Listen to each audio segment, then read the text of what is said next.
സൗഖ്യവും ശാന്തിയും സമാധാനവും പകർന്നിടും യേശുവിൻ നാമത്താൽ. Bible today, Bible today, Bible today, Bible today, Bible today, Bible today. ശാപത്തെ നീക്കിടും യേശുവിൻ രക്തത്താൽ. പാപത്തെ മായ്ക്കും പാവന സ്നേഹം നൽകിടും. ശിക്ഷയെ മാറ്റിടും നിത്യരക്ഷയെ നൽകിടും. മരണത്തെ നീക്കിടും നിത്യജീവനെ നൽകിടും. നിരാശയെ നീക്കിടും കാൽവരിയാകത്താൽ. യേശുവിൻ നാമത്താൽ. Bible today, Bible today, Bible today, Bible today, Bible today, Bible today. Pastor Noble P Thomas in Detroit 2015 July 11-12 ദിവസങ്ങളിൽ. സ്ഥലം Maranatha evangelistic ministries, Detroit, USA. Pastor Noble P Thomas in Indiana, USA 2015 July 14. Pastor Noble P Thomas in Atlanta, USA 2015 July 25-26, Calvary church of God, Atlanta. Praise the Lord. ഞാൻ Noble P Thomas. ഇത് Bible today. ഈ സന്ദേശത്തോടുള്ള ബന്ധത്തിൽ ഈ സ്ലോട്ടിൽ ഇതിനു മുമ്പിലായിരിക്കുന്ന എല്ലാവരെയും ദൈവത്തിൻ്റെ സമാധാനവും അനുഗ്രഹവും കൊണ്ട് നന്മകൾ കൊണ്ട് നിറയ്ക്കട്ടെ എന്ന് ഞാൻ വിശേഷാൽ ആശംസിക്കുന്നു. നിങ്ങൾക്ക് വേണ്ടി പ്രാർത്ഥിക്കുന്നു.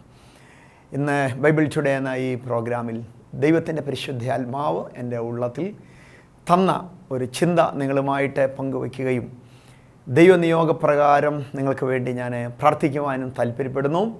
ദൈവത്തിൻ്റെ പ്രത്യേക നന്മകളും ദൈവത്തിൻ്റെ ഇടപെടലുകളും വിശേഷാൽ നിങ്ങളുടെ മേൽ തുടർന്നുള്ള ദിവസങ്ങളിൽ സംഭവിക്കും എന്ന് ഉറപ്പായി ഞാൻ നിങ്ങളോട് പ്രാർത്ഥനാപൂർവം അറിയിക്കുകയും ചെയ്യുന്നു. ഇന്നത്തെ ചിന്തകളോടുള്ള ബന്ധത്തിൽ ഞാൻ ഒരു വേദഭാഗം ഇങ്ങനെ വായിക്കുന്നു. ഉൽപ്പത്തി പുസ്തകം 28-ാം അധ്യായം അതിൻ്റെ 10 മുതലുള്ള വാക്യങ്ങൾ. എന്നാൽ യാക്കോബ് ബർഷേബയിൽ നിന്ന് പുറപ്പെട്ട് ഹാരാനിലേക്ക് പോയി. അവനൊരു സ്ഥലത്തെത്തിയപ്പോൾ സൂര്യൻ അസ്തമിക്കൊണ്ട് അവിടെ രാപാർക്കും. ആ സ്ഥലത്തെ കല്ലുകളിൽ ഒന്ന് തലയണയായി വെച്ച് അവിടെ കിടന്നുറങ്ങി. അവനൊരു സ്വപ്നം കണ്ടു. ദാ ഭൂമിയിൽ വെച്ചിരിക്കുന്ന ഒരു കോവണി, അതിൻ്റെ തല സ്വർഗത്തോളം എത്തിയിരിക്കുന്നു. ദൈവത്തിൻ്റെ ദൂതന്മാർ അതിൽ കൂടെ കയറുകയും ഇറങ്ങുകയുമായിരുന്നു. അതിന്മീതെ യഹോവ നിന്ന് അരുളി ചെയ്തത്, ഞാൻ നിൻ്റെ പിതാവായ അബ്രഹാമിൻ്റെ ദൈവവും ഇസഹാക്കിൻ്റെ ദൈവവും യാക്കോബിൻ്റെ ദൈവവുമാകുന്നു. നീ കിടക്കുന്ന ഭൂമിയെ ഞാൻ നിനക്കും നിൻ്റെ സന്തതിക്കും തരും. വളരെ സുപരിചിതമായ വേദഭാഗമാണ് ഞാൻ ഉൽപ്പത്തി പുസ്തകം 28-ാം അധ്യായം 10 മുതൽ ഉള്ള വാക്യങ്ങളിൽ വായിച്ചത്. ഉൽപ്പത്തി പുസ്തകം 28-ാം അധ്യായം 10 മുതൽ 19 വരെയുള്ള വാക്യങ്ങൾ നിങ്ങളുടെ ധ്യാനത്തിനായി ഹോംവർക്ക് പോലെ നിങ്ങൾ വീടുകളിൽ ചെന്ന് ധ്യാനിപ്പാൻ വിശേഷം ഞാൻ നിങ്ങളെ പ്രോത്സാഹിപ്പിക്കുകയാണ്. ഈ സന്ദേശം നിങ്ങളോട് ഞാൻ പങ്കുവയ്ക്കുന്നതിന് മുമ്പ് ദൈവത്തിൻ്റെ പരിശുദ്ധ ആത്മാവ് എൻ്റെ ഉള്ളിൽ തരുന്ന ഒരു പ്രകാശം, ഒരു വെളിച്ചം ഞാൻ നിങ്ങളുമായി പങ്കുവയ്ക്കാൻ ആഗ്രഹിക്കുന്നു. അത് ഇങ്ങനെയാണ്: ജീവിതത്തിൻ്റെ പന്താവുകളിൽ നാം കർത്താവുമായുള്ള ബന്ധം സ്ഥാപിക്കപ്പെട്ടതിന് ശേഷം യോഹന്നാൻ്റെ സുവിശേഷം 1-ാം അധ്യായം 12-ാം വാക്യം പറയുന്നു, യേശുവിനെ കൈക്കൊണ്ട് അവൻ്റെ നാമത്തിൽ വിശ്വസിക്കുന്ന ഏവർക്കും ദൈവമക്കളായി തീരാൻ ദൈവം അധികാരം കൊടുത്തു. കർത്താവിൻ്റെ നാമം വിളിച്ചപേക്ഷിക്കുന്ന ഏവന് രക്ഷിക്കപ്പെടും എന്നുണ്ടല്ലോ, റോമാലേഖനം 10:13. അപ്പോൾ യേശു കർത്താവിൻ്റെ നാമത്തിൽ വിശ്വസിച്ച് കർത്താവ് എൻ്റെ പാപത്തിൻ്റെ പരിഹാരത്തിനായി മരിച്ചു, യേശു എനിക്ക് വേണ്ടി തകർക്കപ്പെട്ടു, മരിച്ച കർത്താവിനെ പിതാവാം ദൈവം 3-ാം ദിവസം ഉയർത്തെഴുന്നേൽപ്പിച്ചു എന്ന് ഹൃദയത്തിൽ വിശ്വസിച്ച് വായുകൊണ്ട് ഏറ്റുപറയുമ്പോൾ അങ്ങനെയുള്ളവർ രക്ഷിക്കപ്പെടും. റോമാലേഖനം 10-ാം അധ്യായം 9-10 വാക്യങ്ങൾ. ഞാൻ ഈ പറഞ്ഞ വാക്യങ്ങൾ പ്രകാരം യേശു കർത്താവുമായി പേഴ്സണലായി ഒരു എൻകൗണ്ടർ, വ്യക്തിപരമായിട്ടുള്ള കൂടിക്കാഴ്ചകൾ ലഭ്യമായ ദൈവമക്കളോട് സ്വർഗത്തിലെ വലിയ ദൈവം വിവിധ മേഖലകളിൽ സംസാരിപ്പാൻ വേണ്ടി ആഗ്രഹിക്കും. എൻ്റെ ദൈവമക്കളെ, പഴയ നിയമത്തിൽ ഉൽപ്പത്തി പുസ്തകം മുതൽ വെളിപ്പാട് പുസ്തകം വരെ പഠിക്കുമ്പോൾ ഈ വലിയ ദൈവം, അത്യുന്നതനായ ദൈവം, സൃഷ്ടാവായ ദൈവം, സകലത്തെയും വാക്കിനാൽ ഉളവാക്കുന്ന ദൈവം, ഒന്നുമില്ലായ്മയിൽ നിന്നുള്ളതിനെ പോലെ വിളിച്ചു വരുത്തുന്ന സ്വർഗത്തിലെ ദൈവം, മരിച്ചവരെ ഉയർപ്പിക്കുന്ന ദൈവം, ഈ ദൈവത്തിൻ്റെ വലിയൊരു താല്പര്യം സൃഷ്ടികളായ നമ്മോട് ചേർന്ന്, അവൻ്റെ മക്കളായ നമ്മോട് ചേർന്ന് സഹവസിപ്പാൻ, നമ്മോടുകൂടെ ഒരുമിച്ച് നടക്കാൻ, കൈപിടിച്ച് നടക്കാൻ, നമ്മോട് നിരന്തരമായിട്ട് സന്ദേശങ്ങൾ അറിയിപ്പാൻ ഈ ദൈവത്തിന് താല്പര്യമുണ്ട് എന്ന് നമുക്ക് വേദപുസ്തകത്തിലുടനീളം പഠിച്ചാൽ ദൈവത്തിന് ഹൃദയം അറിയുവാൻ വേണ്ടി കഴിയും. ഞാൻ പറയുവാൻ കാരണം, ദൈവവുമായി പേഴ്സണലായി ബന്ധം സ്ഥാപിച്ച ഒരു ദൈവം ഇതിനോട് സംസാരിപ്പാനും അവൻ്റെ കരം പിടിച്ച് നടപ്പാനും അവനോടുകൂടെ ഒരു കൂട്ടായ്മ ആചരിപ്പാനും ഈ വലിയ ദൈവത്തിന് താല്പര്യമുണ്ട്. അങ്ങനെയെങ്കിൽ ദൈവത്തിന് നമ്മോട് സംസാരിക്കാൻ കഴിയും. എങ്ങനെയൊക്കെ ദൈവം നമ്മോട് സംസാരിക്കും? നമുക്ക് വികലമായ ഒത്തിരി കാഴ്ചപ്പാടുകളും ചിന്താഗതികളുമുണ്ട്. എങ്ങനെയായിരിക്കാം ദൈവം സംസാരിക്കുന്നത്? പഴയ നിയമത്തിൽ ഇബ്രായലേഖനം 12-ാം അധ്യായം 24 മുതലുള്ള വാക്യങ്ങളിൽ അവിടെ ദൈവത്തിൻ്റെ ഇടപെടലുകളെക്കുറിച്ചും ആ ഇടപെടലുകളിൽ ആ കാലഘട്ടത്തിൽ ഉണ്ടായിരുന്ന ജനവിഭാഗത്തിന്, മനുഷ്യർക്ക് താല്പര്യമില്ലായിരുന്നു എന്നും ഭയമായിരുന്നു എന്നും കാണുവാൻ വേണ്ടി കഴിയും. അതുകൊണ്ട് ഇബ്രായലേഖനം ഞാൻ ഈ പരാമർശിച്ച ഭാഗങ്ങളിൽ ഇങ്ങനെ കാണുന്നുണ്ട്. സ്ഥൂലമായത്, തീകത്തുന്നതുമായ പർവ്വതം, മേഘതമസ്സെ, കൊടുങ്കാറ്റ്, കാഹളനാദം, വാക്കുകളുടെ ശബ്ദം എന്നിവയുടെ അരികിലല്ലല്ലോ നിങ്ങൾ വന്നെത്തിയിരിക്കുന്നത്. ആ വചനം, ആ വാക്ക് കേട്ടവർ ഇനി ഒന്നും ഞങ്ങളോട് പറയരുതേ എന്ന് അപേക്ഷിക്കുകയുണ്ടായി. ദൈവത്തിൻ്റെ ദാസനായ മോശ, ദൈവത്തോട് വളരെ അടുത്ത് ഇടപഴകിയിരുന്ന മോശ, വളരെയധികം കർത്താവുമായി ദൈവവുമായി യഹോവയാം ദൈവം സംസർഗമുണ്ടായിരുന്ന മോശ, ഇനി ഒരു വചനവും എന്നോട് പറയരുത് എന്ന് പറയുകയും അത്യന്തം മോശ പേടിച്ച് വിറയ്ക്കുമാറ് സീനായി പർവ്വതത്തിൽ ഇറങ്ങി വന്ന ദൈവ സാന്നിധ്യം ഭയങ്കരവും ഭയാനകവുമായിരുന്നു എന്ന് കാണുവാനും വേണ്ടി കഴിയും. എന്ന് പറഞ്ഞാൽ പഴയ നിയമത്തിൻ്റെ കൺസെപ്റ്റ് എന്തുവാ? പഴയ നിയമത്തിൽ വിശുദ്ധരുടെ, ദൈവത്തിൻ്റെ ദാസന്മാരുടെ ഹൃദയത്തിൻ്റെ മനോഭാവം എന്താണ്? ദൈവം എത്ര വലിയവനായാലും, ദൈവം എത്ര അത്യുന്നതനായാലും ദൈവം ഞങ്ങളുടെ അടുത്തോട്ട് വരണ്ട, ഞങ്ങളോടൊന്നും പറയണ്ട, ഞങ്ങൾക്ക് ആ ശബ്ദം നേരിട്ട് കേൾക്കണ്ട. എന്നാൽ നമ്മുടെ ചിന്താഗതി, മനോഭാവം അങ്ങനെയല്ല. പുതിയ നിയമത്തിൽ നാം സ്നേഹിക്കുന്ന, നമ്മെ കെട്ടിപ്പിടിക്കുന്ന, നമ്മെ സൗഖ്യമാക്കുന്ന, നമ്മുടെ സങ്കടങ്ങൾ അറിയുന്ന, കരയുന്നവരോടുകൂടി കരയുന്ന, സന്തോഷിക്കുന്നവരോടുകൂടി സന്തോഷിക്കുന്ന യേശു. യോഹന്നാൻ 1:14 വാക്യം പറയുന്നു, കൃപയും സത്യവും നിറഞ്ഞവനായി അവൻ നമ്മുടെ ഇടയിൽ പാർത്തു. വചനം ജഡമായി തീർന്നാണ് അവൻ കൃപയും സത്യവും നിറഞ്ഞവനായി നമ്മുടെ ഇടയിൽ പാർത്തത്. യോഹന്നാൻ പറയുക, ഞങ്ങളവൻ്റെ തേജസ് കണ്ടു. അതിൻ്റെ കുറച്ചും കൂടെ ആഴത്തിലുള്ള അർത്ഥ വ്യത്യാസം അല്ലെങ്കിൽ വ്യാപ്തി ഇങ്ങനെയാണ് കിടക്കുന്നത്. ഞങ്ങളവനെ കണ്ടു, ഞങ്ങളവനെ തൊട്ടു, ഞങ്ങളവനെ കെട്ടിപ്പിടിച്ചു. പേടിപ്പിക്കുന്നൊരു ദൈവമല്ല, കൊല്ലുന്നൊരു ദൈവമല്ല, രോഗിയാക്കുന്ന ദൈവമല്ല, അല്ലെങ്കിൽ നമ്മെ ബലഹീനനാക്കുന്നൊരു ദൈവമല്ല. ആശ്ലേഷിച്ച് സൗഖ്യമാക്കി കരുതി കണ്ണുനീരൊപ്പുന്നൊരു നല്ല ദൈവമായി ഞങ്ങളവനെ കണ്ടു എന്ന് യോഹന്നാൻ പറയുന്നു. ഇതാണ് പഴയ പുതിയ നിയമ ധാരണകൾ ദൈവത്തെക്കുറിച്ചുള്ളത്. അപ്പോൾ പുതിയ നിയമത്തിൽ ഈ ദൈവം, അത്ഭുതമന്ത്രിയായ ദൈവം, സമാധാന പ്രഭുവായ ദൈവം, ആദ്യനും അന്ത്യനുമായ ദൈവം, സകലത്തെയും ഉളവാക്കുന്ന ദൈവം, നിത്യപിതാവായ ദൈവം, നമുക്ക് സമാധാനം നൽകുന്ന ദൈവം, വാക്കിനാൽ എന്തും ഉളവാക്കാൻ കഴിയുന്ന ഈ ദൈവം നമ്മോട് സംസാരിക്കുന്നത് നമുക്കിഷ്ടമാണ്. അതുകൊണ്ടാണ് നിങ്ങളിപ്പോൾ ഈ സ്ക്രീനിന് മുമ്പിൽ എന്നെയും കേട്ടുകൊണ്ടിരിക്കുന്നത്. ഈ ദൈവത്തിനും ഇഷ്ടമാണ് നമ്മളോട് സംസാരിക്കുന്നത്. അപ്പോൾ നമുക്ക് കാണുവാൻ വേണ്ടി കഴിയുന്നത് ഈ ദൈവം എങ്ങനെ സംസാരിക്കും. വചനം പറയുന്നു, ദൈവം സ്വപ്നങ്ങളിലൂടെ തൻ്റെ ജനത്തോട് സംസാരിക്കും. ദൈവം ദൂതന്മാരിലൂടെ തൻ്റെ ജനത്തോട് സംസാരിക്കും. ദൈവം ദർശനങ്ങളിലൂടെ തൻ്റെ ജനത്തോട് സംസാരിക്കും. പ്രവാചകന്മാരിലൂടെ സംസാരിക്കും. ദൈവം നേരിട്ട് തൻ്റെ ജനത്തോട് സംസാരിക്കും. അതിനേക്കാളൊക്കെ അത്ഭുതകരമായ വലിയൊരു കാര്യം, ദൈവം തൻ്റെ വചനത്തിലൂടെ തൻ്റെ ജനത്തോട് സംസാരിക്കും. അങ്ങനെയെങ്കിൽ നാം ഈ വായിച്ച വേദഭാഗത്തെ കാണുവാൻ വേണ്ടി കഴിയുന്നത്, ദൈവം ഈ പൂർവ പിതാവായിരുന്ന യാക്കോബിനോട് ബർഷേബയിൽ നിന്നുള്ള ഒരു യാത്രയിൽ, തൻ്റെ സൂര്യൻ അസ്തമിച്ചപ്പോൾ ലൂസ് എന്നു പേരായിരുന്ന പിന്നീട് ബഥേലായിത്തീരുന്ന പട്ടണത്തിൽ വെച്ച് ദൈവം യാക്കോബിനോട് സംസാരിക്കുകയുണ്ടായി. എങ്ങനെ സംസാരിച്ചു? സ്വപ്നത്തിലൂടെ സംസാരിക്കുകയുണ്ടായി. എൻ്റെ ദൈവമക്കൾ, ഞാൻ ഈ വചനം നിങ്ങളോട് ഷെയർ ചെയ്യുന്നതിന് മുമ്പ് എൻ്റെ പ്രാർത്ഥനാ മുറിയിൽ സ്വർഗത്തിലെ ദൈവം വളരെ സ്പെസിഫിക്കായി, വ്യക്തമായി നിങ്ങളോട് പറയാൻ എന്നെ ഒരു കാര്യം ഏൽപ്പിച്ചിട്ടുണ്ട്. ആ കാര്യം മറ്റൊന്നുമല്ല, കഴിഞ്ഞ നീണ്ട നാളുകളായി സ്വപ്നങ്ങൾ നിമിത്തം, ത്രൂ ദ ഡ്രീംസ്, സ്വപ്നങ്ങൾ നിമിത്തം ഒട്ടനവധി വേദനകളിലും ഭയത്തിൻ്റെ അടിമത്തത്തിലും ആകുല ചിന്തകളിലുമായി ചിലർ ഇപ്പോൾ എന്നെ കേട്ടുകൊണ്ടിരിക്കുകയാണ്. നിങ്ങളെ ഭയപ്പെടുത്തുന്ന സ്വപ്നങ്ങൾ, നിങ്ങളുടെ ഭാവിയെ സംബന്ധിച്ച ഉത്കണ്ഠാകുലരാക്കുന്ന സ്വപ്നങ്ങൾ, നിങ്ങളുടെ കുഞ്ഞ് അപകടത്തിൽ മരിച്ച സ്വപ്നം, നിങ്ങളുടെ ജീവിതത്തിൽ കെടുതികൾ വന്ന സ്വപ്നം, ഒരിക്കലും നിങ്ങൾ ആഗ്രഹിക്കാത്ത കാര്യങ്ങളിൽ നിങ്ങൾ പെട്ടുപോയ സ്വപ്നങ്ങൾ, രോഗിയായി കിടക്കുന്നത്. മാത്രമല്ല പരിശുദ്ധാത്മാവാം ദൈവം ഒരിക്കൽ ഞാൻ ഈ ഭാഗം ധ്യാനിച്ച് ദൈവത്തിൻ്റെ സന്ദേശം തയ്യാറാക്കുമ്പോൾ നീ കേൾക്കുന്ന നിങ്ങളിൽ ചിലരുടെ ശവമടക്ക്, നിങ്ങൾ മരിച്ചത് നിങ്ങൾ സ്വപ്നം കണ്ട്, നിങ്ങളുടെ ഫ്യൂണറൽ സർവീസിൽ നിങ്ങൾ പങ്കെടുക്കുന്നത് കണ്ട് അത്തരത്തിൽ ഭയാനകമായ സ്വപ്നങ്ങൾ കണ്ട ചിലർ ഇപ്പോൾ ഇതിൽ എന്നെ വാച്ച് ചെയ്തുകൊണ്ടിരിക്കുന്നുണ്ട്.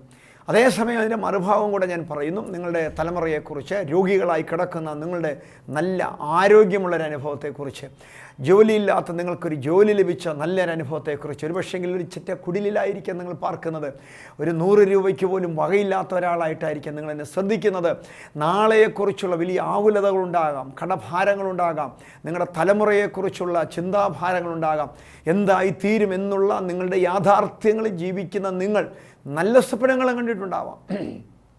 നിങ്ങളുടെ മക്കൾ അനുഗ്രഹിക്കപ്പെട്ട സ്വപ്നം, നിങ്ങളുടെ ജോലിയിൽ നിങ്ങൾ അനുഗ്രഹിക്കപ്പെട്ട സ്വപ്നം, നിങ്ങളുടെ ആരോഗ്യം നിങ്ങൾക്ക് ദൈവം മടക്കി തന്ന നല്ല സ്വപ്നങ്ങൾ, നിങ്ങളുടെ ശുശ്രൂഷയുടെ അനുഗ്രഹങ്ങൾ, വലിയ ജനക്കൂട്ടത്തിൻ്റെ നടുവിൽ നിങ്ങൾ ദൈവത്തെ ഉയർത്തുന്നത്, നിങ്ങളുടെ രഹസ്യ ജീവിതത്തിലെ പാപത്തെ നിങ്ങൾ ജയിച്ച് ഒരു വിശുദ്ധ ജീവിതം നയിക്കുന്ന സ്വപ്നം, എല്ലാ മേഖലയിലും ജയാളിയായി തീർന്ന സ്വപ്നം.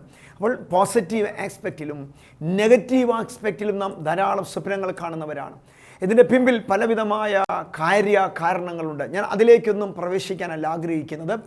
ഈ എപ്പിസോഡിലൂടെ പരിശുദ്ധ ആത്മാവാം ദൈവം വളരെ അത്ഭുതകരമായൊരു കാര്യം വിശ്വസിക്കുന്നവർക്ക് വേണ്ടി ചെയ്യാൻ ആഗ്രഹിക്കുന്നുണ്ട്. അത് മറ്റൊന്നുമല്ല, കഴിഞ്ഞ കാല ജീവിതത്തിൽ ഇന്ന് നിങ്ങൾ ഈ വചനം കേൾക്കുന്നതിൻ്റെ തലേ രാത്രി വരെ ഒരു പക്ഷെങ്കിൽ ഉണർന്നെഴുന്നേറ്റായിരിക്കാം നിങ്ങൾ ഇതിനു മുമ്പിൽ വളരെ അവിചാരിതമായി വന്നിട്ടുള്ളത്.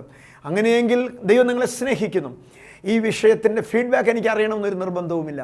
നിങ്ങളെന്നെ വിളിക്കണമെന്ന് എനിക്ക് നിർബന്ധമില്ല. എൻ്റെ ഹൃദയത്തിലെ വലിയ പ്രാർത്ഥന, ദൈവം ജീവിക്കുന്നവനെന്ന് നിങ്ങൾക്ക് വെളിപ്പെടേണ്ടിയിരിക്കുന്നു.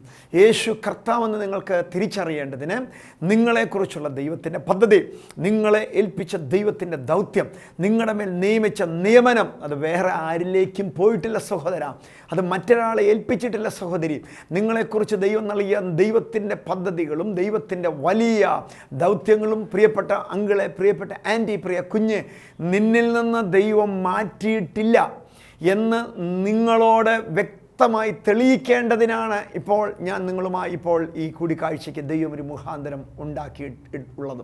അതുകൊണ്ട് കഴിഞ്ഞ രാത്രിയിലായിരിക്കാം നിങ്ങളിങ്ങനെ ഒരു സ്വപ്നവുമായി നിൽക്കുന്നത്. ഒരു പക്ഷെങ്കിൽ എന്തുകൊണ്ട് ഞാൻ അങ്ങനെ ഒരു അന്തരീക്ഷത്തിലൂടെ, ഇങ്ങനെ ഒരു സ്വപ്നത്തിലൂടെ കടന്നുപോയൊരു ചിന്താഗതിയും ആയിരിക്കാം ശ്രദ്ധിക്കുന്നത്.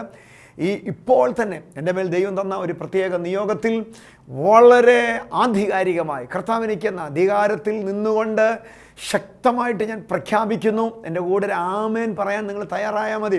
നിങ്ങളുടെ ജീവിതത്തിൻ്റെ ഉന്നതമായ അനുഭവങ്ങളിൽ, അനുഗ്രഹിക്കപ്പെട്ട അനുഭവങ്ങളിൽ നിങ്ങളുടെ ഹൃദയത്തെ വല്ലാതെ വേദനിപ്പിക്കുകയും നിങ്ങളുടെ ഹൃദയത്തിന് ഭയമിടുകയും ചെയ്ത കുഴപ്പം പിടിച്ച നെഗറ്റീവ് ആസ്പെക്റ്റിലുള്ള എല്ലാ സ്വപ്നങ്ങളെയും യേശു ക്രിസ്തുവിൻ്റെ നാമത്തിൽ ഞാൻ ക്യാൻസൽ ചെയ്യുകയാണ്.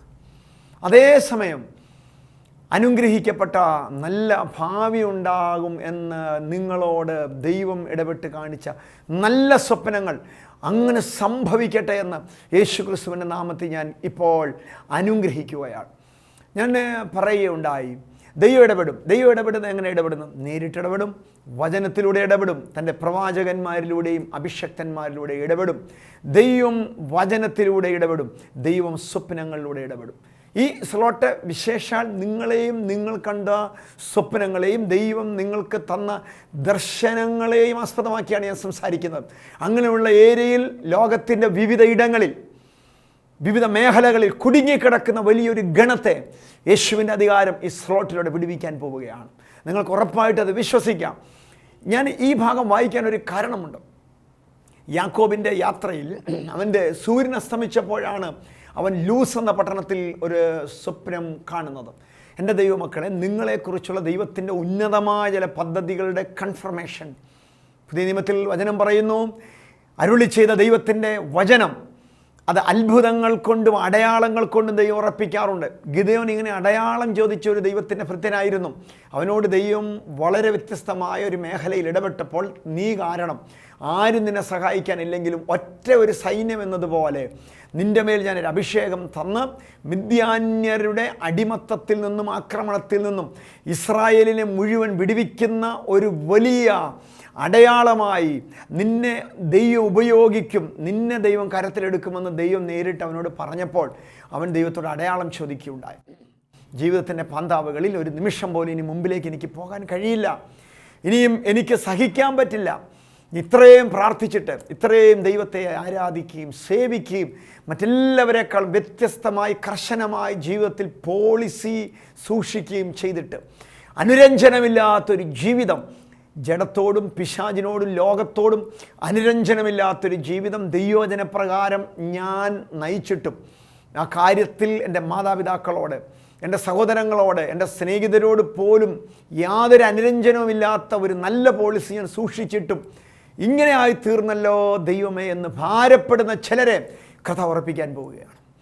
ഇതുപോലെ തന്നെ യാക്കോബിൻ്റെ ജീവിതത്തിൽ അവൻ ആഗ്രഹിച്ച ഒരു യാത്രയിൽ അവനെ അതുവരെ നയിച്ചുകൊണ്ട് വന്ന സൂര്യൻ അസ്തമിച്ചു. നിങ്ങളുടെ ജീവിതത്തിൽ സൂര്യൻ അസ്തമിച്ചൊരനുഭവം, സൂര്യൻ അസ്തമിച്ച ഒരു പ്രത്യേക അന്തരീക്ഷത്തിൽ ഇപ്പം നിങ്ങളായിരിക്കുന്നത്. നിങ്ങളുടെ സൂര്യൻ ഒരുപക്ഷെ നിങ്ങളുടെ ഭർത്താവായിരിക്കാം, നിങ്ങളുടെ സൂര്യൻ ഒരുപക്ഷെ നിങ്ങളുടെ ഭാര്യയായിരിക്കാം, നിങ്ങളുടെ മക്കളായിരിക്കാം, നിങ്ങളുടെ മാതാപിതാക്കളായിരിക്കാം. നിങ്ങൾ ആശ്രയിച്ച നിങ്ങളുടെ സൂര്യൻ നിങ്ങളുടെ വരുമാന മാർഗമായിരിക്കാം.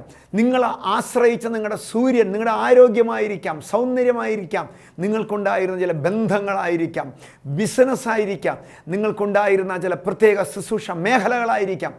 അത് അസ്തമിച്ചല്ലേ? ഭയപ്പെടരുത്. നിങ്ങളോട് ദൈവത്തിൻ്റെ സന്ദേശമുള്ളത്, അത് അസ്തമിക്കുമ്പോൾ നിങ്ങൾക്ക് ദൈവവുമായിട്ട് ഒരു പേഴ്സണൽ ബന്ധം ഉണ്ടെങ്കിൽ, അത് അറ്റുപോയിട്ടില്ലെന്ന് ഉറപ്പുണ്ടെങ്കിൽ, ആധാരമായി ഞാൻ സപ്പോർട്ടിംഗ് വേർഡും കൂടെ നിങ്ങളെ പറഞ്ഞ് ധൈര്യപ്പെടുത്താം. റോമാ ലേഖനം 8-ാം അധ്യായം 28-ാം വാക്യം പറയുന്നു, ദൈവത്തെ സ്നേഹിക്കുന്നവർക്ക്, നിർണയപ്രകാരം വിളിക്കപ്പെട്ടവർക്ക് ദൈവം സകലവും നന്മയ്ക്കായി കൂടി ആവരിപ്പിക്കുകയാണ്. ഒരു കാര്യം മാത്രം നാം സൂക്ഷിച്ചാൽ മതി. അങ്ങനെ ആ വാക്യത്തെ മാത്രം ചിന്തിക്കുമ്പോൾ നമുക്കൊത്തിരി ചോദ്യങ്ങളുണ്ടാകാം. എൻ്റെ ജീവിതത്തിൽ അങ്ങനെ ഉണ്ടായിട്ടുണ്ട്. നിൻ്റെ കുഞ്ഞിൻ്റെ അഡ്മിഷൻ ലഭിക്കാതെ പോയ നന്മയാണോ? ലോകപരമായ ഭാഷയിൽ നന്മയൊന്നുമല്ല. നിൻ്റെ കുഞ്ഞിന് പ്രതീക്ഷിച്ച മാർക്ക് കിട്ടിയില്ല, നന്മയാണോ? ഒരിക്കലുമല്ല. നിൻ്റെ കുഞ്ഞ് പല വിഷയങ്ങളിൽ തോറ്റുപോയില്ലേ? നന്മയാണോ? അല്ലേ അല്ല. നീ പ്രതീക്ഷിക്കാത്ത രോഗം, ക്യാൻസർ, ട്യൂമർ, അൾസർ നിൻ്റെ ശരീരത്തെ വന്ന് ആക്രമിച്ചു, മെഡിക്കൽ റിപ്പോർട്ട് കണ്ടപ്പോൾ നീ ഞെട്ടിപ്പോയി, നന്മയാണോ? ഒരിക്കലുമല്ല. നിൻ്റെ ജീവിതത്തിൽ വലിയ സാമ്പത്തിക ബാധ്യതകൾ നീ കുടുങ്ങിയിട്ടുണ്ട്, അത് നന്മയാണോ? ഒരിക്കലുമല്ല. നിന്റെ ജീവിതത്തിൽ ബന്ധങ്ങൾ അറ്റുപോയി, നന്മയാണോ? നോ. നിന്റെ ജീവിതത്തിൽ യാത്രകൾ മുടങ്ങി, നന്മയാണോ? ഒരിക്കലുമല്ല. നന്മയാകും. എങ്ങനെ നന്മയാകും? വചനം പറയുന്നു, ദൈവവുമായി നിനക്കൊരു ബന്ധമുണ്ടെങ്കിൽ, ഈ ദൈവത്തെ സ്നേഹിക്കുന്നവർക്ക്, നിർണയപ്രകാരം വിളിക്കപ്പെട്ടവർക്ക് എല്ലാ തിന്മകളെയും ദൈവം നന്മയ്ക്കായിട്ട് കൂടി ആവരിപ്പിക്കും. ഉറപ്പായിട്ട് വിശ്വസിച്ചാട്ടെ. അങ്ങനെയുള്ള ചില മേഖലകളിൽ നമുക്ക്, സാഹചര്യങ്ങളിൽ നമുക്ക് നമ്മെ തന്നെ വിശ്വസിക്കാൻ കഴിയുന്നില്ല, നാളെയെക്കുറിച്ച് നമുക്ക് പോസിറ്റീവായി ചിന്തിക്കാൻ കഴിയുന്നില്ല. എല്ലാം തീർന്നൊരു അനുഭവത്തിൽ യാക്കോബിൻ്റെ യാത്രയിൽ സൂര്യൻ അസ്തമിച്ച ഒരു മണ്ഡലത്തിൽ, അതിന് തൊട്ടു പിന്നാലെയാണ് ദൈവം ഇന്ന് വരെയും നടത്തിയിട്ടില്ലാത്ത മേഖലയിൽ അവന് ഒരു സ്വപ്നം കാണിപ്പാൻ ഇടയായി തീർന്നത്. ഇന്ന് എൻ്റെ പ്രിയ സഹോദരങ്ങളെ, ദൈവമക്കളെ, ദൈവത്തെ സേവിക്കുകയും നിസ്വാർത്ഥമായി ആത്മാർത്ഥമായി ദൈവത്തോട് കരയുകയും പ്രാർത്ഥിക്കുകയും അനുരഞ്ജനമില്ലാത്ത ക്രിസ്തീയ ജീവിതം നയിക്കുകയും ചെയ്യുന്ന ദൈവവൈതല്, ഇപ്പോൾ എന്നെ കേൾക്കുന്ന ഈ സമയം നിന്റെ ജീവിതത്തിൽ ഈ പറഞ്ഞ മണ്ഡലത്തിൽ ഒരു സൂര്യൻ അസ്തമിച്ചിട്ടുണ്ടെങ്കിൽ വിശ്വസിച്ചാട്ടെ, നീ ഒരു സ്വപ്നം കാണാൻ പോവാം. അവൻ്റെ സൂര്യൻ അസ്തമിച്ചു, മുമ്പിലേക്ക് പോകാൻ അവന് മാർഗങ്ങളില്ലാതെയായി. ഇന്നത്തെ കാലഘട്ടത്തിലെ പോലെ എന്തെങ്കിലും പകരമായി ചില സംവിധാനങ്ങൾ ചെയ്ത് നീങ്ങാനും കഴിയില്ല. അവൻ ലഭ്യമായ ഒരു കല്ല് തലയിണയായി വെച്ചുകൊണ്ട് അവൻ കിടന്നുറങ്ങി എന്ന് വചനം പറയുന്നു. ആ രാത്രിയിൽ അവൻ സ്വപ്നം കാണുകയാണ്. സ്വപ്നത്തെക്കുറിച്ച് ഞാൻ വായിക്കുകയുണ്ടായി. സ്വർഗത്തിൽ നിന്ന് ഭൂമിയോളം എത്തുന്നൊരു കോമണി, അതിൽ നിന്നും കൂടെ ദൈവത്തിൻ്റെ ദൂതന്മാർ കയറുകയും ഇറങ്ങുകയും ചെയ്യുന്നു. അതിൻ്റെ മേല് അറ്റത്ത് നിന്നുകൊണ്ട് തേജോമയനായ ദൈവം അവനോട് പറയുകയാണ് അനുഗ്രഹ വചസ്സുകൾ, അവനെ വിടുവിക്കുന്ന വചനങ്ങൾ. അവന് വേണ്ടി മാത്രമല്ല, സൂര്യൻ അസ്തമിച്ച് തളർന്നു കിടന്ന് ഉറങ്ങുന്ന എൻ്റെ കാര്യം തന്നെ എന്തായിത്തീരും, പിന്നല്ലേ എൻ്റെ മക്കളുടെ കാര്യം, അല്ലെങ്കിൽ എൻ്റെ ഭാര്യയുടെ, എൻ്റെ പ്രിയരുടെയും കാര്യം എന്ന് ചിന്തിക്കുന്ന യാക്കോബിനോടുള്ള ബന്ധത്തിൽ അവനോട് പറയുകയാണ്, നിൻ്റെ ഇതുവരെ നിന്നെ നടത്തിയ സൂര്യൻ അസ്തമിച്ചു എന്നല്ലേ നീ ചിന്തിക്കുന്നത്? ഇതുവരെ നിന്നെ കൊണ്ടുവന്ന ആശ്രയം അറ്റുപോയി എന്നല്ലേ നീ വിചാരിക്കുന്നത്?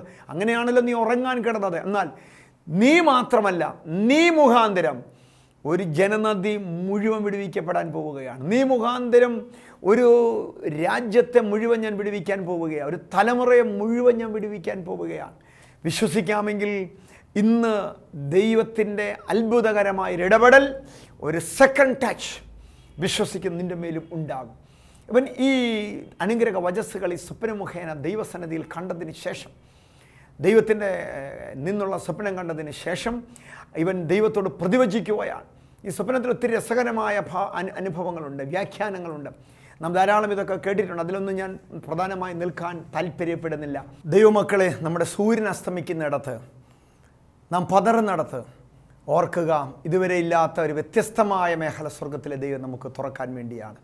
അല്ലെങ്കിൽ ഒന്നും കൂടി പറഞ്ഞാൽ, ഇപ്പോഴായിരിക്കുന്ന വളരെ ശോചനീയമായ, വളരെ സങ്കീർണമായ, വേദനാജനകമായ അനുഭവം സ്വർഗത്തിലെ ദൈവം നിനക്ക് അനുവദിച്ചത് ഇന്നുവരെ ഇല്ലാത്ത വിശേഷ സ്വപ്നം കാണാനും അതിൻ്റെ പിന്നാലെ ദൈവത്തിൻ്റെ പ്രവൃത്തിക്ക് വേണ്ടി ദൈവം നിന്നെ ഉപയോഗിക്കാനും വേണ്ടിയാണ്.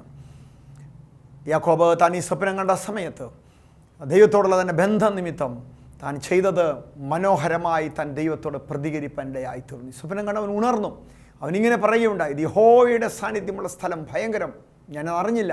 എൻ്റെ ഇതുവരെയുള്ള ചിന്താഗതി ലൂസ് എന്ന പട്ടണമാണ്, ഇത് സൂര്യൻ അസ്തമിക്കുന്ന സ്ഥലമാണ്, ഈ വീട്, ഈ സാഹചര്യം, ഈ ജോലി, ഞാനായിരിക്കുന്ന ഈ കടഭാരം, ഈ ഞെരുക്കം, ഈ രോഗം, ഇതെന്നെ കൊണ്ടേ പോകും.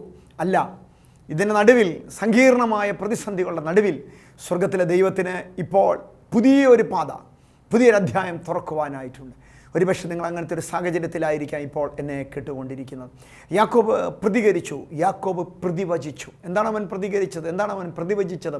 അവൻ പറഞ്ഞു, ഇത് ദൈവസാന്നിധ്യമുള്ള സ്ഥലം, ഇത് ദൈവത്തിൻ്റെ ആലയം, സ്വർഗത്തിൻ്റെ വാതിൽ തന്നെ. ദൈവമക്കളെ, നല്ല ദൈവസാന്നിധ്യം അനുഭവിക്കുന്ന ഇടത്ത് അമ്മേൻ ദാവീദ് അങ്ങനെ ഒരിക്കൽ പ്രാർത്ഥിക്കുകയുണ്ടായി. 103-ാം സങ്കീർത്തനത്തിൽ അവൻ പാടുകയുണ്ടായി, എൻ മനമേ യഹോവയെ വാഴ്ത്തുക, എൻ്റെ സർവാന്തരംഗം എൻ്റെ വിശുദ്ധനാമത്തെ വാഴ്ത്തുക, എൻ മനമേ യഹോവയെ വാഴ്ത്തുക, അവൻ്റെ ഉപകാരങ്ങളൊന്നും മറക്കരുത്. എനിക്കുണ്ടായൊരു ചിന്ത ഇതാണ്, ഉണങ്ങിയൊരു യോഗത്തിൽ സാന്നിധ്യം അനുഭവിക്കാത്ത നൂറുകണക്കിന് പേര് ഇടത്തും വലത്തും മുമ്പിലുമുള്ളപ്പോൾ, നിൻ്റെ വീട്ടിലുള്ളപ്പോൾ, ചുറ്റുപാടുകളുള്ളപ്പോൾ, ഈ ദാവീദ് സാന്നിധ്യം അനുഭവിച്ചപ്പോൾ അവൻ്റെ ചുറ്റുപാടുള്ളവരെ നോക്കിയപ്പോൾ വളരെ മൗനമായിരിക്കുന്ന ഒരു കൂട്ടത്തിന് നടുവിൽ പലരെയും അവൻ പ്രോത്സാഹിപ്പിച്ചത്, സാന്നിധ്യമുണ്ട്, ഇവിടെ ഒരു അനുഗ്രഹമുണ്ട്. ആരും വാതുറക്കാതെയും പ്രതികരിക്കാതെയും പ്രതിവചിക്കാതെ ഇരിക്കുന്നത് കണ്ടപ്പോൾ അവനോട് തന്നെ പറഞ്ഞു, എൻ മനമേ നീ പ്രതികരിക്കേ, എൻ മനമേ നീ ദൈവത്തെ സ്തുതിക്ക്, നീ അവൻ്റെ ഉപകാരങ്ങളെ മറക്കരുത്. ദൈവമക്കളെ, ഞാനിവിടെ അവസാനിപ്പിക്കുകയാണ്. ഇന്നുവരെ ഇല്ലാത്ത വളരെ സങ്കീർണമായൊരു പ്രതികൂലത്തിന് നടുവിൽ, രോഗത്തിൻ്റെ മുമ്പിൽ നീ ആയിട്ടുണ്ടെങ്കിൽ, ഇന്നുവരെ ഇല്ലാത്തൊരു സ്വപ്നം സ്വർഗത്തിലെ ദൈവം നിന്നെ കാണിക്കാൻ പോവുകയാണ്. ഇന്നുവരെ ഇല്ലാത്തൊരു സ്വപ്നം ദൈവം നിന്നെ കാണിച്ചിട്ടുണ്ടെങ്കിൽ, ഒരു വചനം കേൾപ്പിച്ചിട്ടുണ്ടെങ്കിൽ, ഒരു വെളിപ്പാട് തന്നിട്ടുണ്ടെങ്കിൽ, ആരും അടിത്തറയിട്ടില്ലാത്തതും ആർക്കും ചെയ്യാൻ കഴിയാത്തതുമായ ചിലതിന് വേണ്ടി ദൈവം നിന്നെ ഒരുക്കിയിട്ടുണ്ടെങ്കിൽ, വേറൊരാളെ കൊണ്ടല്ല ദൈവം അത് പൂർത്തീകരിപ്പിക്കുന്നത്, നിന്നെ കൊണ്ട് തന്നെ ദൈവം അത് പൂർത്തീകരിപ്പിക്കും. നിന്നെ തന്നെ ദൈവം ഉപയോഗിക്കും. നിൻ്റെ പേര് സ്വർഗത്തിലെ ദൈവം മാറ്റിയിടും. ദൈവസാന്നിധ്യം അറിയുമ്പോൾ, ദൈവം സംസാരിക്കുമ്പോൾ, ദൈവം നമ്മെ ബലപ്പെടുത്തുമ്പോൾ തിരിച്ചറിയാൻ പഠിക്കുക. അതറിയുവാൻ വേണ്ടി കഴിയുമെങ്കിൽ പേരൂടെ മറ്റൊരു രാജ്യത്തിനിടുന്നത് പോലെ നമ്മെ ദൈവം അനുഗ്രഹിക്കും. തലമുറയെ സ്വർഗത്തിലെ ദൈവം അനുഗ്രഹിക്കും. ഇന്ന് ഈ സ്ലോട്ടിന് മുമ്പിൽ, ഈ സ്ക്രീനിൻ്റെ മുമ്പിലായിരിക്കുന്ന ജീവിതത്തിൻ്റെ വാഗ്ദത്തം കയ്യിലുണ്ട്, സ്വപ്നം കയ്യിലുണ്ട്, ദൈവത്തിൻ്റെ വാക്കുകൾ കയ്യിലുണ്ട്, ദൈവത്തിൻ്റെ ശബ്ദം കയ്യിലുണ്ട്. അതൊന്നും മറന്നിട്ടില്ലെങ്കിൽ സടകൊടഞ്ഞെഴുന്നേൽക്കാൻ പോവുകയാണ്. ഒരത്ഭുതം നിങ്ങളുടെ മേലിലേക്ക് സംഭവിക്കുകയാണ്. ഞാൻ നിങ്ങൾക്കായി പ്രാർത്ഥിക്കാൻ വേണ്ടി ആഗ്രഹിക്കുന്നു. ദൈവസന്നിധിയിൽ മൗനമായിരിക്കാതെ വായി തുറന്ന് രാത്രിയിലോ ഈ പകലിലോ നിങ്ങൾ വിശ്രമിക്കുന്നതിന് മുമ്പ്, കിടന്നുറങ്ങുന്നതിന് മുമ്പ് ഒന്ന് റീവൈൻഡ് ചെയ്യുക നിങ്ങളുടെ ജീവിതത്തിൻ്റെ മേഖലകളിലേക്ക്. സൂര്യൻ അസ്തമിച്ചിടത്ത് അത് ദൈവത്തിൻ്റെ വലിയൊരു ദർശനത്തിന് വേണ്ടി, സ്വപ്നത്തിന് വേണ്ടിയാണ്. ഒരു വലിയ സ്വപ്നം കാണിച്ചിട്ടുണ്ടെങ്കിൽ, ഒരു വാക്ക് ദൈവം തന്നിട്ടുണ്ടെങ്കിൽ, അവൻ വാക്ക് മാറുന്നവനല്ല, ഗതിഭേദത്താൽ ആച്ഛാദനമുള്ളവനല്ല, അവൻ വികാരങ്ങളുള്ള ദൈവമല്ല. ആർക്കെങ്കിലും അവനെ അട്ടിമറിക്കാൻ കഴിയില്ല, പ്രലോഭിപ്പിക്കാൻ കഴിയില്ല, പ്രകോപിപ്പിക്കാൻ കഴിയില്ല. നിങ്ങൾക്ക് ദൈവം തന്ന വാഗ്ദത്തങ്ങളുടെ മേൽ, തലമുറയ്ക്ക് എന്ന വാഗ്ദത്തങ്ങളുടെ മേൽ ഒരാൾക്കും മാറ്റിമറിക്കാൻ കഴിയില്ല. കാരണം ദൈവം ഒരിക്കലും മാറ്റമില്ലാത്തവനാണ്. Jesus is unchanging yesterday today and for ever. വിശ്വസിച്ചാട്ടെ. ദൈവം എന്ന വാഗ്ദത്തങ്ങൾ ഉറപ്പാക്കുന്നു. അത് അങ്ങനെ തന്നെ സംഭവിക്കും. അതിന് മുന്നോടിയായി ദൈവം നൽകിയ പ്രതികൂലങ്ങൾ, സൂര്യനസ്തമിച്ച അനുഭവങ്ങൾ വിശ്വസിച്ചാട്ടെ. ആ പട്ടണത്തിൻ്റെ പേര് തന്നെ അവൻ മാറ്റിയിട്ടു. അവൻ തന്നെ മാറ്റി. ഇനി മുതൽ ഇത് ലൂസല്ല, ഇനി മുതൽ ഇത് ബഥേലാണ്. എന്താണ് ബഥേലിൻ്റെ അർത്ഥം? ദൈവത്തിൻ്റെ ശബ്ദം കേൾക്കുന്ന സ്ഥലം, ദൈവത്തിൻ്റെ വീട്. അത് സൂര്യൻ അസ്തമിക്കുന്ന സ്ഥലമല്ല, എല്ലാവരും പ്രതികൂലമാകുന്ന സ്ഥലമല്ല, എൻ്റെ യാത്ര അവസാനിച്ച ഇടമല്ല. ഇത് ദൈവം ഇറങ്ങി വന്ന് നിൽക്കുന്ന സ്വർഗ്ഗകവാടം. നീ തന്നെ വാക്കുകൾ ഉപയോഗിച്ച് അതിനെ പ്രഖ്യാപിച്ചാട്ടെ. സംഭവിക്കും. നിനക്ക് തന്നെ നിൻ്റെ ഭാവിയെ നിർണ്ണയിക്കാൻ കഴിയും. നിനക്ക് തന്നെ നിൻ്റെ തലമുറയുടെ മേലുള്ള അനുഗ്രഹത്തെ കൊണ്ടുവരാൻ കഴിയും. ഒരു ജാതിയെയും രാജ്യത്തെയും അനുഗ്രഹിക്കാൻ കഴിയും. നീ ആയിരിക്കുന്ന ഇടം, ആയിരിക്കുന്ന സ്ഥലം ഇരുളിൻ്റെ സ്ഥലമല്ല, പേര് തന്നെ ദൈവം മാറ്റുകയാണ്. ഞാൻ നിങ്ങൾക്ക് വേണ്ടി പ്രാർത്ഥിപ്പാൻ വേണ്ടി ആഗ്രഹിക്കുന്നു. വിശ്വസിക്കുന്നുണ്ടെങ്കിൽ ഒന്നുകിൽ നിങ്ങളുടെ കരം മലർത്തിപ്പിടിച്ചോ, കണ്ണുകൾ അടച്ചോ. ആയിരിക്കുന്ന ഇടത്ത്, നിങ്ങളായിരിക്കുന്ന സ്ഥലത്ത് എല്ലാം അസ്തമിച്ചിടത്ത് ഒരു പുതിയ തുടക്കം ദൈവം ആരംഭിക്കുകയാണ്. നിൻ്റെ മേൽ തന്ന നിയമനം അതുപോലെ നടക്കാൻ പോവുകയാണ്. വേറൊരാളെ ദൈവം നിയമിച്ചിട്ടില്ല എന്നുള്ളതിന് തെളിവായി യേശുവിൻ്റെ നാമത്തിൻ്റെ വല്ലഭത്വം, ദൈവ വചനത്തിന് അധികാരം നിന്റെ ഉച്ച മുതൽ ഉള്ളംകാൽ വരെ നീ അനുഭവിക്കാൻ പോകുന്നു. സ്വർഗീയ പിതാവേ, ഞാൻ യേശുവിൻ്റെ നാമത്തിൽ വിശ്വസിക്കുന്ന ഈ കൂട്ടത്തിന് വേണ്ടി പ്രാർത്ഥിക്കുന്നു. കർത്താവേ, ഞങ്ങൾക്ക് ദൈവം തന്ന വാക്കുകളും വാഗ്ദത്തങ്ങളുമുണ്ട്. ഗതിഭേദത്താൽ ആച്ഛാദനമില്ലാത്ത ദൈവം ഉയരത്തിലെ എല്ലാ നല്ല ദാനങ്ങളാലും തികഞ്ഞ വരത്താലും ഈ ജനത്തെ അങ്ങ് അനുഗ്രഹിക്കണമേ. കർത്താവേ, യാക്കോബിനോട് ദൈവം ഇടപെട്ടു. അവൻ്റെ സൂര്യൻ അസ്തമിച്ചിടത്ത് അവൻ ആ പട്ടണത്തിൽ ദൈവത്തിൻ്റെ സ്വപ്നം കണ്ടതുപോലെ കഴിഞ്ഞ നാളുകളിൽ മോശമായ സ്വപ്നം കണ്ട് ഭാരപ്പെട്ട് ഉള്ളവരോട്, ഭയപ്പെടുത്ത സ്വപ്നങ്ങൾ കണ്ടവരോട് സ്വർഗം ഇപ്പോൾ ഇടപെടുന്നു. അതെല്ലാം ഇപ്പോൾ യേശുവിൻ്റെ നാമത്തിൽ ക്യാൻസലായി പോകട്ടെ. നല്ല സ്വപ്നങ്ങളും ദർശനങ്ങളും അതുപോലെ സംഭവിക്കട്ടെ. കർത്താവേ, ഞങ്ങളുടെ സൂര്യൻ അസ്തമിക്കുന്നിടത്ത് നല്ലതൊന്ന് ദൈവം തുറക്കാൻ പോകുന്നതിനായി നന്ദി. ഈ വാക്കുകളിലൂടെ, ഈ സാന്നിധ്യത്തിൽ സ്വർഗത്തിലെ ദൈവം പുതിയതൊന്ന് തുറക്കണമേ. അവരെ നിയമിച്ച മണ്ഡലങ്ങളിൽ ദൈവത്തിൻ്റെ ദൗത്യം ഈ പ്രിയര് തന്നെ ചെയ്യട്ടെ. ഇന്ന് ഈ സ്ക്രീനിന് മുമ്പിൽ യേശുവിൻ്റെ നാമത്തിൽ രോഗികൾ സൗഖ്യം പ്രാപിക്കട്ടെ. ഞാൻ കൽപ്പിക്കുന്നു, അടഞ്ഞു കിടക്കുന്ന വാതിലുകൾ തുറക്കട്ടെ. നിരാശ മാറിപ്പോകട്ടെ. എല്ലാ ബന്ധനങ്ങളും അഴിയട്ടെ. നഷ്ടപ്പെട്ട ദൈവിക ബന്ധങ്ങൾ മടങ്ങി വരട്ടെ. വ്യക്തിപരമായ ബന്ധങ്ങൾ, കുടുംബങ്ങളുടെ ബന്ധങ്ങൾ, തീവ്രതകൾ യേശുവിൻ്റെ നാമത്തിൽ മടങ്ങി വരട്ടെ, സംഭവിക്കട്ടെ. യേശുവിൻ്റെ നാമത്തിൽ തന്നെ. ആമേൻ. And I love you. And Jesus loves you. And God bless you all. അടുത്ത സ്ലോട്ടിൽ നാം കണ്ടുമുട്ടുന്നിടം വരെ സമാധാനത്തോടെ ദൈവം നിങ്ങളെ കാക്കട്ടെ. Pastor Noble P Thomas in Detroit 2015 July 11-12 ദിവസങ്ങളിൽ. സ്ഥലം Maranatha evangelistic ministries, Detroit, USA. Pastor Noble P Thomas in Indiana, USA 2015 July 14. Pastor Noble P Thomas in Atlanta, USA 2015 July 25-26, Calvary church of God, Atlanta.